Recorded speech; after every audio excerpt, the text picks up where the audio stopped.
안식 후 첫날 일찍이 아직 어두울 때에 막달라 마리아가 무덤에 와서 돌이 무덤에서 옮겨진 것을 보고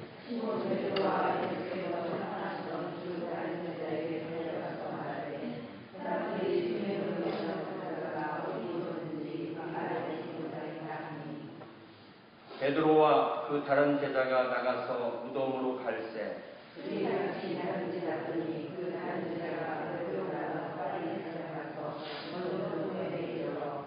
구부려 세마포 놓인 것을 보았으나 들어가지는 아니하였더니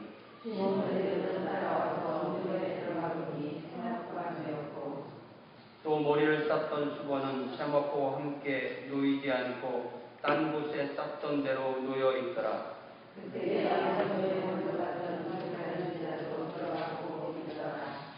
그들은 성경에 그가 죽은 자 가운데서 다시 살아나야 하리라 하신 말씀을 아직 알지 못하더라. 마리아는 무덤 밖에 서서 울고 있더니 울면서 구부려 무덤 안을 들여다보니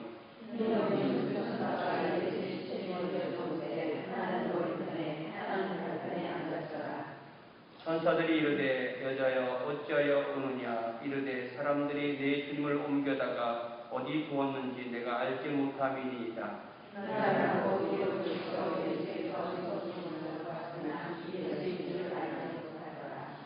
예수께서 이르시되 여자여 어찌하여 울며 누구를 찾느냐 하시니 마리아는 그가 동산지기인 줄 알고 이르되 주여 당신이 옮겼거든 어디 두었는지 내게 이루소서 그리하면 내가 가져가리이다.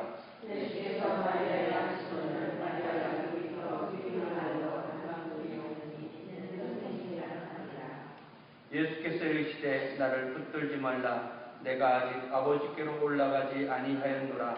너는 내 형제들에게 가서 이르되 내가 내 아버지 곧 너희 아버지 내 하나님 곧 너희 하나님께로 올라간다 하라 하시니 막달라 마리아가 가서 제자들에게 내가 주를 보았다 하고 또 주께서 자기에게 이렇게 말씀하셨다 이르니라. 아멘. 자, 2015년 부활주의를 맞이해서 주님 앞에 나오신 여러분 부활의 주님의 은혜와 복이 함께 하시기 바랍니다. 예수 부활하셨네. 예수 부활하셨네. 함께 서로 인사하시기 바랍니다. 예수 부활하셨네.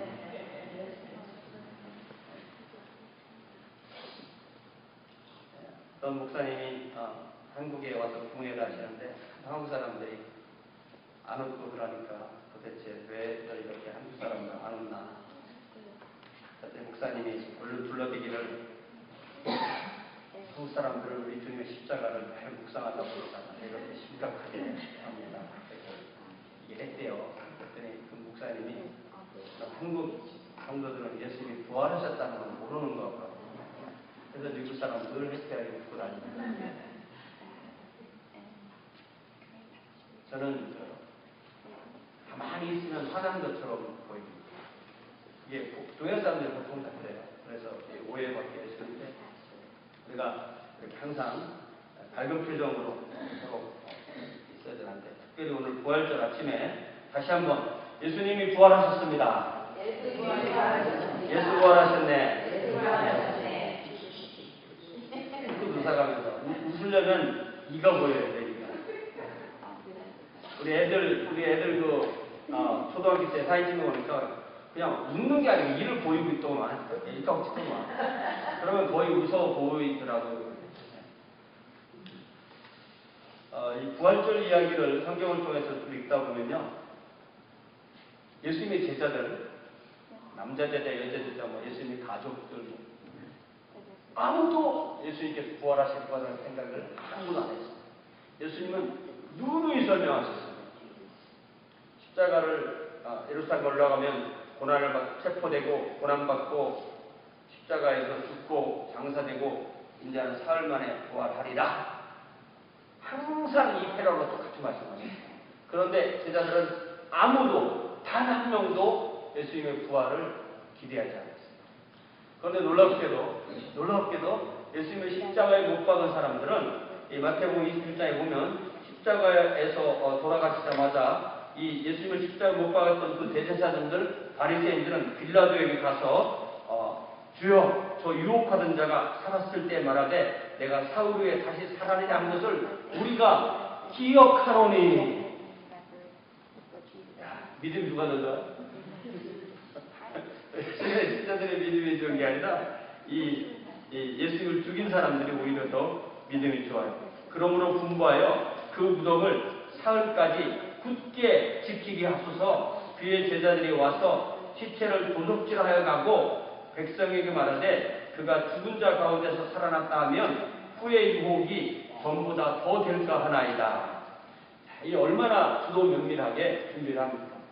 군인들을 빌라도에게 허락받아서 군인들을 무덤을 지키되 사흘 동안, 사흘에 살아난다 했으니까 사흘 동안 지키라. 그래서 예수님을 장례한 그분을 군인들이 씨를 하고 인봉을 하고 군인들을 딱 세워서 지켰던 것입니다. 그런데 이 부활절 이야기를 이렇게 복음서 4개를 통해서 쭉 읽어보면 이 책이 제가 이번에 그 40일 새벽 기도할 때 참조했던 책인데, 이게 제가 신학교 학생일 때 아주 어릴 때 19, 20살 때 산 책입니다. 이 책이 뭐냐면 복음서 대조서라고 해서 4개 복음서를 이렇게 옆에 놓고 비슷한 시의 사건까지 쭉 연결한 그런 책인데요. 서로 대조해 보시면 좋습니다. 여기 보면은 부활절 그러니까 우리 주님께서 십자가에 못 박히실 때가 금요일 오후 3시고 금요일 6시에 장사가 되면은 바로 6시 이전에 장사가 되면은 그 만약에 6시가 일몰이라고 하면은 금요일 일몰부터가 요일이 뭐예요? 토요일이 되고 안식일이 되는 거예요. 그러면 또 토요일 일몰이 되면 그때부터가 이제 우리로 말하면 주일, 거기로 말하면 일요일이 되면서 그때 이제 안식이 끝나는 겁니다. 그런데 저녁이 그날의 시작이니까 행동을 그때 뭐 어디를 이렇게 밤에 다닐 수 있는 게 아니기 때문에 그 다음날 아침, 그러니까 주일 새벽쯤에 좀 날이 이제 밝아지기 전에 부지런한 분들이, 남자분들이에요, 여자분들, 여자분들 더 많아요. 여자분들이 무덤을 방문하고 예수님의 무덤을 방문하는데, 무덤을 방문하는데 무엇을 가지고 방문하느냐면 향료, 그러니까 향품, 예수님의 시신에 넣어드릴 향품. 그러니까 예수님의 시신을 이 요셉과 아리마대 요셉과 니고데모가 장례했지만 향품을 이렇게 잘 넣거나 해서 이 장례를 다 온전하게 잘했다고 생각을 못했던 거예요. 향품을 더 넣어드리려고 주일 아침에 이제 찾아가는 거다, 그 무덤을. 그러니까 그 여인들은 장례 향응도 받고 무덤 위치도 알고 하니까 밤에 이제 조심조심해서 무덤으로 가는데, 그럼에도 그들은 전혀 주님을 부활하셨을 거라 생각을 안 해요. 가보니까 이제 막 무덤이 흔들리고 막 이제 무덤문이 열려있고, 그러니까 무덤문이 열린다는 것은, 무덤문이 열린다는 것은 우리 주님이 나오시려고 알려주는 그 무덤문 열어놓는 게 아니에요. 주님은 무덤문 닫아놔서 다 나오시잖아요. 그럴 때 우리 주님께서 이제 이미 부활하셨다고 보여주기 위해서 천사들이 이제 이렇게 이야기를 해주는데도 무덤문이 열려 있다, 천사들이 이야기하였다는 것 갖고는 여인들은 믿을 수가 없었어요. 그러니까 예수님의 시신이 없어졌다는 것은 분명합니다. 예수님을 장례했던 그 자리에 예수님이 계시지 않으니까. 시신이 없어지면 보통 뭔 생각을 할까요? 시신이 훼손됐거나 분실됐거나 누가 뭐 가져갔거나 이런 거 생각하는 거죠. 그 시신이 살아서 다시 우리의 세계로 돌아온다는 생각을 못하는 거죠. 그 이야기를 다시 요약해서 그 여인들이 무덤에 병문했다는 이야기가 바로 이 요한복음 20장 1절이에요. 안식 후 첫날 일찍이 아직 어두울 때 막달라 마리아와 다른 여러 여자 제자들 4-5명, 3-4명이 무덤에 가보니까 돌이 무덤에서 옮겨진 것을 이제 봤던 거예요. 그래서 그 사실을 이전에 보니까 시몬 베드로와 또 예수께서 살아가시던 그 다른 제자, 다시 말하면 요한복음을 쓴 요한에게 달려가서 그 말을 해준 거예요. 그러니까 이 막달라 마리아는 보세요. 아침에 일어나서 예수님의 무덤에 갔죠. 그걸 보고 또 달려가서 다시 또 베드로와 그 요한에게 얘기해 주죠. 베드로 요한이 얘기하고 베드로 요한이 뛰어갈 때 또 그 다음에 또 따라가죠. 부지런해요, 부지런해요. 극성이죠. 네. 이게 바로 이 부활절 새벽만큼은 교회에서 다른 날이 아니라 부활절 새벽만큼은 여자분들이 다 해야 돼요. 남자들은 별로 할 일 없어요. 이만큼 여자분들이 부활절 새벽에 많은 활동을 한 것을 볼 수가 있습니다. 그래서 2절에 보니까 베드로와 요한에게 사람들이 주님을 무덤에서 가져다가 어디 두었는지 우리가 알지 못하겠다. 네, 이겁니다. 이게 팩트라는 거예요. 자, 여러분, 빈 무덤이 우리 주님의 부활을 증거할 수 있습니까? 많은 목사님들이 빈 무덤이 우리 주님의 부활을 증거한다 이렇게 얘기하는데 저는 조금 이상하게 빈 무덤 그 자체가 증거할 수는 없는 거죠. 이 여인들은 빈 무덤을 봤지만 부활로 연결시키지 못하고 우리 주님의 시신을 어디다가 옮겨두었다. 우리가 다 봤지만 빈 무덤뿐이었다. 천사의 증언을 들었는데도 믿지 않았다는 거죠. 자, 그래서 3절을 보니까 베드로하고 요한이 무덤으로 갑니다. 뭐 아주 빨리 움직였겠죠. 뛰듯이 그렇게 하다가 이제 막판에 가서는 둘이 달리기를 막 하는 겁니다. 우리 짐지사님처럼 달리기를 그냥 해가지고 달려가는데 이 둘 중에 누가 더 달리기를 잘했냐면 요한이 더 잘했어요. 이 요한이 좀 더 젊고 좀 사람이 날쌔고 그랬던 것 같아요. 그랬는데 무덤에 딱 이르렀는데 5절에 보니까 무덤에 들어가지 않았다. 이 무덤, 한국 무덤을 생각하면 어딜 들어가요? 네.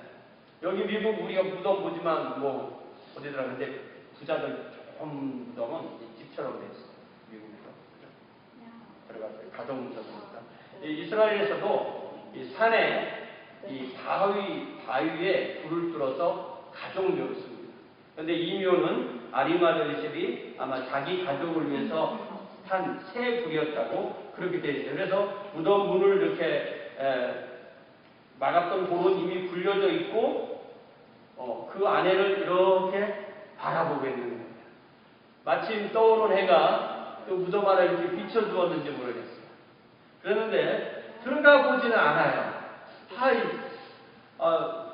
사람이 성격이 있죠. 성격이 있습니다. 저 같으면 어떻게 했어요?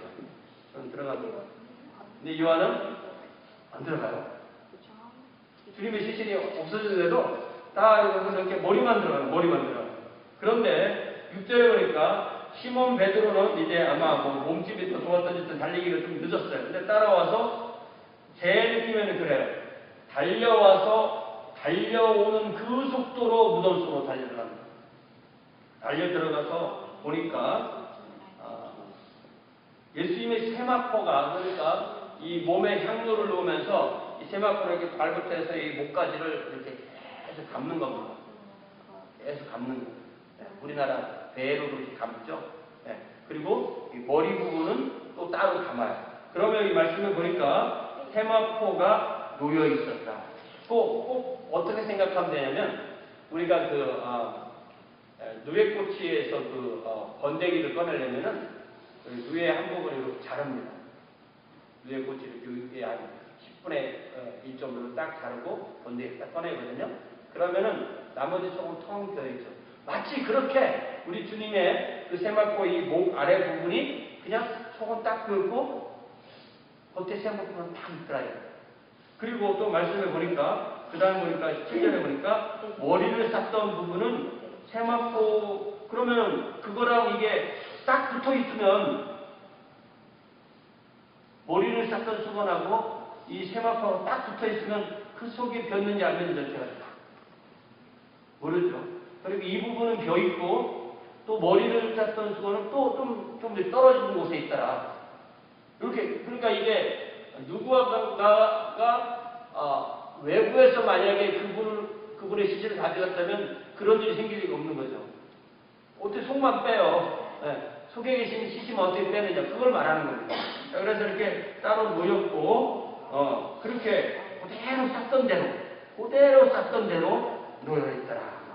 그러니까 아마 우리 주님께서 부활하시면서 이 베드로나 요한이 뛰어들어올 걸 알고 이렇게 머리 쌌던 순간 좀 이렇게 좀 멀리 오셨는지도 모르고 아니면 수종들도 선사가 하셨는지 모르겠어요. 자, 8절 잘 보세요. 그때야 무덤에 먼저 갔던 그 다른 제자 누구의 요한이죠? 들어가 보고 믿더라 그랬어요. 뭘 믿었다는 얘기예요? 믿더라 그랬죠, 여기 그죠? 8절에 믿더라. 근데 목적어가 없어요, 목적어가. 믿더라는 동사가 있는데, 뭘 믿었다니? 이 문맥으로 잘 보면, 마리아가 말한 대로 예수님의 시신이 없어졌구나, 라는 걸 믿었다는 거예요. 그런 것 같아요, 한번 봤어요. 왜 그러냐면, 구절을 보면, 나중에 이제 그 구절을 뭐라고 써놓냐면은, 저희가 누구야? 우리들은, 막달라 마리아나 나나 베드로나 다 다른 제자들은 성경에 그가 죽은 자 가운데서 살아나야 하신 말씀을 아직 깨닫지 못하더라. 그렇기 때문에 마리아 말대로 예수님의 시신이 없어졌구나. 그 사실만 믿었지, 이게 도대체 무엇이 어떻게 된지를 알 수가 없었던 것입니다.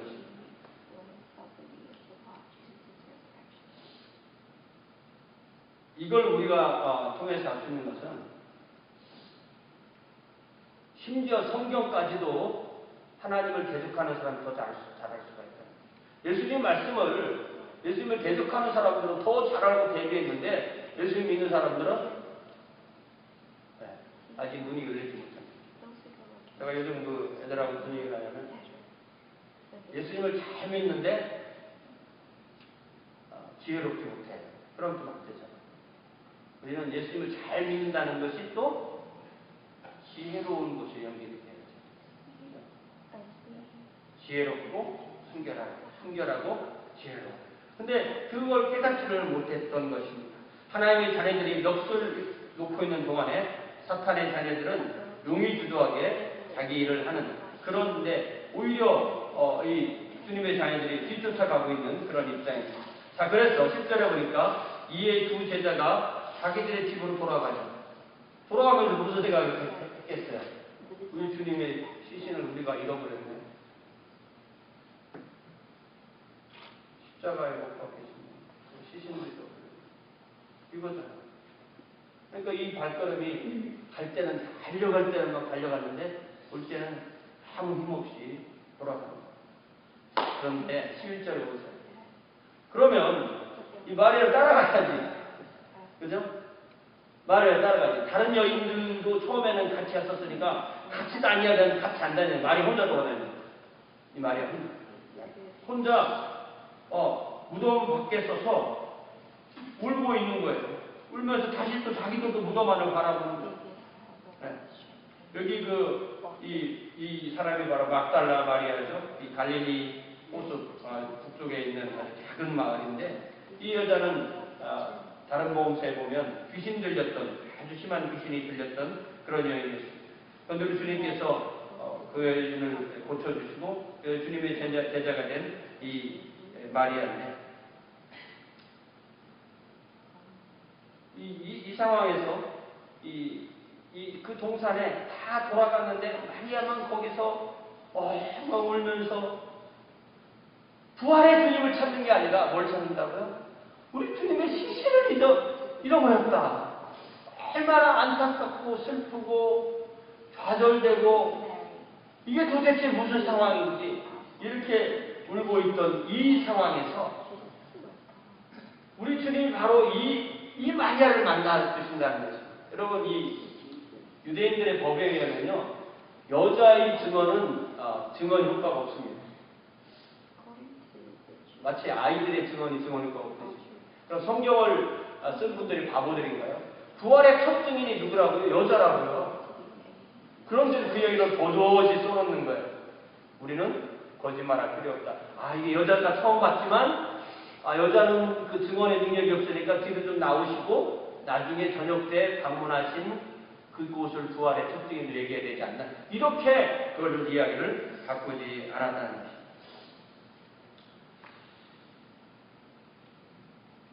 이 마리아는 참 주님을 사랑했어요. 아마 신분이나 직업이나 또 그런 것이 아주 안 좋았던 그런 상황이었죠. 그럼에도 정말 주님의 그 사랑을 입고 또 십자가에 또 잡히 돌아가신 것을 보고 또 장례를 보고 내가 장례를 더 잘 해드려야 되는데 하다가 예수님의 시신 이거 조금만 생각해도 우리가 다 아는 사실이 뭐냐면요. 다 아는 사실이 뭐냐면 사람이 돌아갔을 때, 한 사람이 돌아갔을 때 중요한 건 시신이 이상하죠? 그 시신이 땅에 남을 건데 그 영혼이 하나님께 갔는데도 제일 중요한 건 시신이에요. 그래서 우리가 시신에 대해서는 정말 예를 갖추고 소중하게 여겨야 됩니다. 가족이든 주변에서. 그런데 이 제자들이 도대체 군인들이 지켜주는데도 그 시신을 잃어버렸게 돼요. 그러니까 엉엉 울면서 찾는 거죠.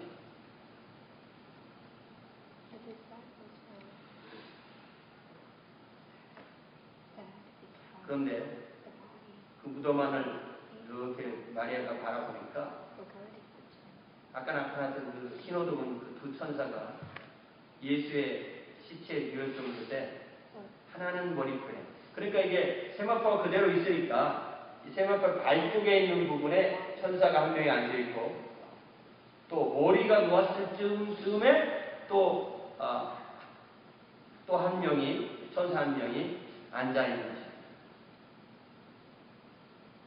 그러면서 천사들이 먼저 13절에 보니까 말을 걸어 천사들이 가로되 여자여 어찌하여 우느냐 여자여 어찌하여 우느냐 또 15절에도 보면 예수께서 가라사대 여자여 어찌하여 울며 누구를 찾느냐. 여러분 우리가 이 부활절에 주님 앞에 새벽에 나오면서 울면서 돌아가신 우리 주님 시신이 어디 계실까 그렇게 울면서 부활절 예배 드리는 분이 있어요? 아무도 없죠. 마리아는 그랬다는 거예요. 왜? 주님은 부활하시는데 아직 부활하신 주님을 모르거든. 주님을 만나지 못했어요. 자, 그래서 이런 13절, 14절, 15절 말씀을 잘 보면은 이 천사들이나 또 예수님께서 어찌하여 우느냐 여인이여 어찌하여 그렇게 통곡하며 슬피 웁니까 할 때 사람들이 내 주를 가져다가 어디 두었는지 내가 알지 못합니다. 누군가가 우리 주님의 시신을 이렇게 이동시킨 것 같은데 내가 알지 못합니다. 만약에 그 말할 때 그 마음, 그 목소리, 그 울음, 그 눈빛을 천사들이 보았고 우리 주님도 보시고 들으시고 아시고 얼마나 마음이 아프셨을까. 여러분 이미 천사가 뭐라고 했냐면 이미 천사가 다른 방법을 보면 어찌하여 산자를 죽은 자 가운데서 찾느냐 그렇게 말씀하셨어요. 이게 마리아가 인간의 정으로서 인간의 사랑으로서 최고의 것을 필요했지만 그러나 주님은 이미 부활하셨어요. 주님이 부활하셨다는 것을 조금이라도 먼저 하셨으면 그 울음이 기쁨으로 변했을 텐데 아직도 마리아는 예수님의 죽음 가운데 머물고 있는 것입니다.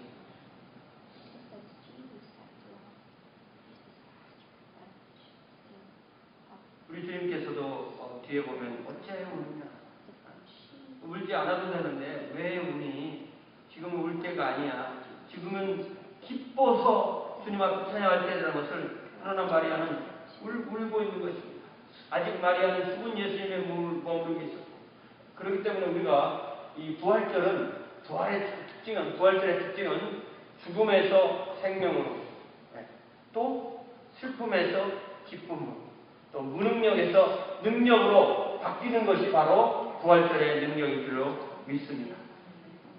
또 이 마리아는 이 천사들에게 부활하신 말을 들었어도 이 빈 무덤이고 예수님을 뵐 수가 없었기 때문에 그냥 딱 생각하기를 예수님의 시신을 도둑 맞았다 이 생각만 하는 거예요. 거기서 그냥 못 벗어나는 거예요. 그래서 예수님의 그 시신을 찾아야만 내가 이제 안심이 되는 거예요. 그 생각만 하니까 계속 더 방황하고 계속 울게 되는 것입니다. 그 세마포가 그 머리를 썼던 것만 잘 봐도 이건 도둑 맞은 건 아닌 거다. 도둑질이라는 아는 사람이 그 세마포를 탁 벗긴 다음에 시신만 싹 빼고 그 세마포를 다시 그 형태를 다시 감아놓고 그렇게 갈 수 있냐는 거야. 근데 사람이 이게 막 이 슬픔에 놀라움에 당혹감에 가득하면 그런 것을 이치적으로 생각할 능력이 떨어지게 되는 것입니다.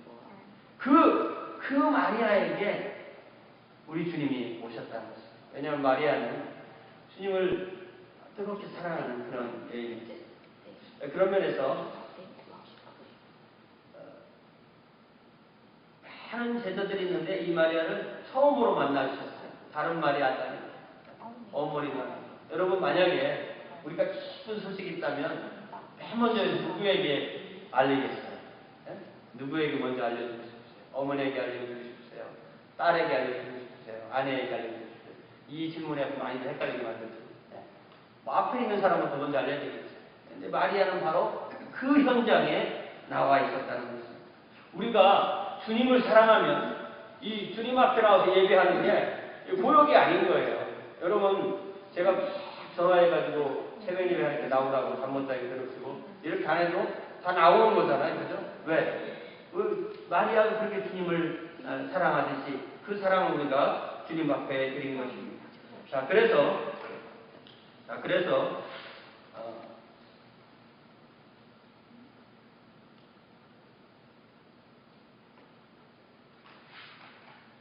16절에 보니까 그때 이 15절에서 뭐라고 말씀하시냐면은 이 15절에 잘 보면요 참 신기한 얘기를 해요. 이제 이 마리아가 천사들하고 얘기하고 있는 동안에 예수님이 뒤로 마리아 뒤로 이렇게 오신 거예요. 사람이 뒤를 못 봐도 누가 오면 안 하거든요.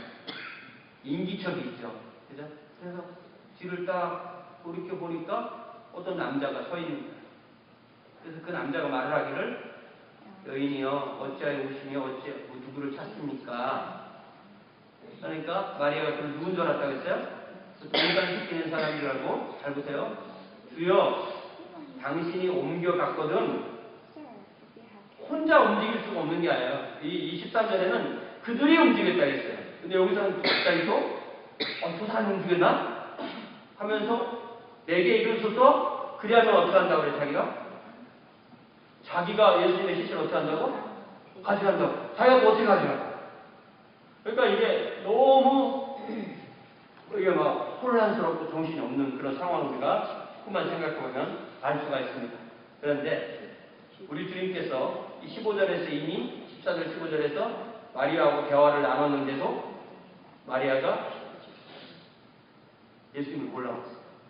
부활하신 주님은 주님 쪽에서 보여주시면 보여주고 같이 있어도 주님께서 부활하신 주님임을 알려줄 때 알지. 그런 것이 그 이후에도 많이 있습니다. 근데 갑자기 16절에서 그러니까 예수님 음성도 이미 들었던 거잖아요. 그런데 예수님께서 메리 이제 히브리어로는 미리암이에요. 미리암 이렇게 딱 불렀을 때 이 마리아가 평소 때 많이 듣던 우리 주님께서 나를 평소에 부르셨을 때 그 음성이 딱 들린 거예요. 요 주님께서 마리아를 부르던 그 순간에 이분이 내가 찾던 주님인데 시선으로 계신 게 아니라 내 앞에 살아 계시는구나. 요걸 알게 됐어요. 그 순간 우리 주님께서 당신을 보여주신 거죠. 그때 마리아가 그러니까 별로 그 사람에 관심 없다가 갑자기 바라보면서 라보니. 그러니까 이게 평소에 말해본 거지. 미리암 나는 라보니. 그러니까 이 대화가 딱 이루어지게 되는 것입니다.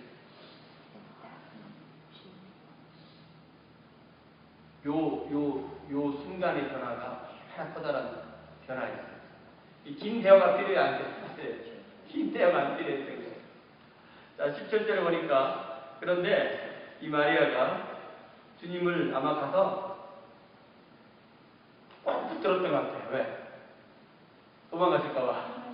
왜냐면 이 시신을 지금 잃어버리고 막 너무 정신없이 찾았는데 우리 주님이 살아서 계신 거예요. 그러니까 꽉 붙드는 거예요. 주님을 꽉 붙들고 매달리다시피 하신 것입니다. 그래서 우리 한국말로는 나를 만지지 말라 이렇게 번역했지만 영어 성경에서는 Stop clinging to me. 나를 매달리지 말라 이렇게 말씀하셨습니다. 부활하신 주님을 누가 이렇게 손으로 만지면 안 되나? 이런 생각이 들죠? 그런 뜻이 아니에요. 왜냐하면 나중에 이 도마에게 나와서 심지어 창자국에 손을 넣어보라 이렇게까지 하시고 나를 만져보라고 이렇게 말씀하셨잖아요. 이 말씀은 나를 붙들고 늘어지지 말아라 이런 뜻으로 우리가 좀 이해를 할 수가 있습니다. 네가 나를 붙들고 있을 수 없다. 이 말은요 마리아에게만 한 말씀이 아니라 우리 모든 주님의 제자들에게 한 말입니다. 우리가 부활하신 주님을 어디 못 가시게 딱 붙들고 있을 수 없지만 꼭 붙들게 붙들면 우리 주님 승천 못 하시는 거예요. 네. 그러니까 우리 주님은 마음대로 다니시지. 네. 승천 못 하시는 거예요. 승천 못 하시면 성령이 안 오시는 거예요. 성령이 안 오시면 제자들이 증인이 못 되는 거예요. 제자들이 증인이 못 되면 온 세상에 복음을 못 전하고 교회가 안 생기고 좋아요 여러분도 없는 겁니다. 그러니까 우리 주님께서는 이제 주님께 내가 가야 된다. 내가 아버지께로 아직 가지 않았지만 가야 된다. 너는 내 형제들에게 가서 나의 형제들에게 가서 이르되 내가 내 아버지 곧 너희 아버지 그들의 아버지 내 하나님 곧 너희 하나님께로 이제 갈 때가 되었으니까 너희들이 내가 갈 그 40일 동안에 할 일이 많다. 그게 무슨 일이겠어요? 부활의 복음을 전할 일이 많다. 이렇게 말씀해 주시는 것입니다. 그래서 18절에 보니까 이제서야 마리아가 주님을 헤어지는 거예요. 아니 부활하신 주님 졸졸 쫓아다녀도 시원찮을 판에 18절에 보니까 마리아가 주님하고 떨어지는 겁니다. 왜? 주님 봤으니까 자기는 이제 시신이 없어진 사건이 아니라 주님이 부활하신 사건으로 이게 바뀌어서 얼마나 바뀐 거예요? 지옥에서 선당으로 바뀌어서 그 제자들이 있는 곳으로 맨 처음에 가서 내가 주를 보았다라고 하고 주님이 전해주신 말씀을 전했습니다. I have seen the Lord. 이게 아까까지는 내가 사람들이 주님의 시신을 어떻게 했는지 무덤은 열려있고 시신은 안 보입니다. 그 사건에서 그 주님을 보았다는 사건으로 바뀌게 됩니다. 이게 바로 첫 번째 부활의 증인의 그 말이에요. 우리가 이 말씀이 축약되어 있기 때문에 이것을 자세하게 재생하지 못했지 우리가 조금 더 재생해 보면 이게 얼마나 큰 반전 드라마인지를 우리가 알 수가 있습니다. 인류의 역사는 아담과 하와가 그 에덴에서 선악과를 먹은 그 범죄도 참 큰 범죄였지만 인류의 모든 역사의 가장 큰 반전은 하나님 아들이 이 땅에 오셔서 십자가에서 죽으셨지만 부활하셨다는 사건이 드러나 있습니다. 그것이 또한 저 여러분에게 엄청난 반전을 일으키고 온 우주의 반전을 일으키고 그리하여 우리가 주님 앞에 영원토록 하나님의 자녀로 하나님의 왕국 백성으로 사는 그 모든 것이 바로 예수님의 십자가와 장사와 이 부활, 특별히 부활에 달려있다는 것을 우리가 믿습니다. 그래서 이 부활절을 우리가 마음껏 감사하고 기뻐하는 할 수 있는 그런 절기가 되고 우리가 매년 이 부활절을 지키지만 또한 그렇게 주님께 감사하는 날이 되는 줄로 믿습니다. 이 시간에 기도하고 찬송 한 장 더 부르도록 하겠습니다. 사랑의 아버지 하나님, 이 시간에 우리 모두가 마리아가 되어서 주님 마리아의 심정으로 또한 보라